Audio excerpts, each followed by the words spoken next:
ভালনে আপোনালোকৰ? আজিৰ ভিডিঅ'টো আনিলোঁ মই ঘৰতে কৰা কিছুমান কাম দেখুৱাবৰ কাৰণে। এয়া দেখিছেনে মই কিচেন গাৰ্ডেনখনৰ পৰা আজি কি পালোঁ। দুদিনৰ আগতে বেঙেনা ছিঙিছিলোঁহে, ধনিয়া ছিঙিছিলোঁ। আজি আকৌ পালোঁ বেঙেনা দুটা আৰু মচন্দৰী অকণমান পিটিকা কৰি খাবলৈ। এয়ানো কি, তথাপিও কৰি ভাল পাওঁ যেতিয়া কৰি থাকোঁ দুই এটি বস্তু।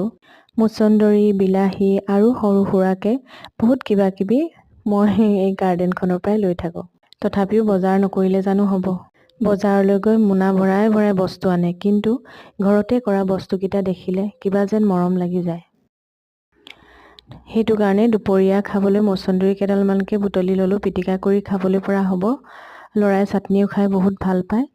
আনহাতে দেখিছেনে আমাৰ বাৰীখন যথেষ্টই ডাঙৰ, কিন্তু কুকুৰাৰ কাৰণে কেনেকৈ বেৰি ৰাখিবলগীয়া হৈছে।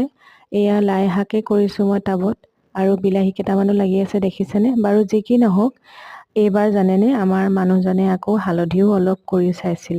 ভবাই নাছিলোঁ ইমান ধুনীয়া হ'ব বুলি। আচলতে কষ্ট কৰিলে তাৰ ফল ভগৱানে এদিন নহয় এদিন দিবই। বাগানত থকা মহৰি দাদাজনে সকলোখিনি বইল চইল কৰি মেলি দিলে, মই মাত্ৰ শুকুৱাইছোঁ আৰু শিপাবিলাক কাটি দিছোঁ, নহ'লে পিছত খুন্দাওঁতে জাবৰ জাবৰ হৈ থাকিব। আৰু 2-3টামান ৰ'দত দিলে চাগে শুকাব। আজি আকৌ জানেনে জালুক 2 বস্তা লৈ আহিল। এই কথা এটা কওঁ, এইবিলাক সকলো বস্তু আনি দিয়ে, কিন্তু তেওঁ একো কামতে এইবিলাক লৰচৰ নকৰে। যেনে তেনে মই এইবিলাক কামবিলাক কৰি থওঁ। আৰু দেখিছেনে ইমান গধুৰ বস্তাটো ওপৰলৈ আনিবলগীয়া হৈছে। আনিলোঁ আৰু তেনেকৈ বুদ্ধি কৰি আনি ধুনীয়াকৈ পাতিখনতে মেলি দিলোঁ।